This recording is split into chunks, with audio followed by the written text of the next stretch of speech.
Kim qancha miqdorda baliq iste'mol qilishi kerak? Baliq foydasi: yurak xastaligi xavfini kamaytiradi, miya faoliyatini qo'llab-quvvatlaydi, immun tizimini mustahkamlaydi, ko'z va teri sog'lig'i uchun foydalidir. Baliq oqsiliga boy, oqsil esa inson organizmi uchun juda foydali. Jahon Sog'liqni saqlash tashkiloti sog'lom hayot uchun baliqni haftasiga kamida 2 marta, har safar 140-200 gramm iste'mol qilishni tavsiya qiladi. Yoshga qarab tavsiyalar.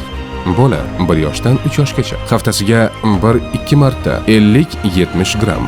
Bola 4 yoshdan 10 yoshgacha haftasiga 2 marta 80-100 gramm. O'smirlar va kattalar haftasiga 2-3 marta 140-200 gramm har safar. Homilador va emizikli ayollar haftasiga 2 marta kam simobli baliq turlari, masalan, O'zbekistonda uchraydigan sazan, laqqa baliqlari xavfsiz hisoblanadi. Eslatma: haftalik umumiy miqdor kattalar uchun 300-400 gramm. Baliqni xom yoki noto'g'ri pishirilgan holda iste'mol qilmaslik muhim. Salomatlik va strategik rivojlanish instituti ijtimoiy tarmoqlariga obuna bo'ling.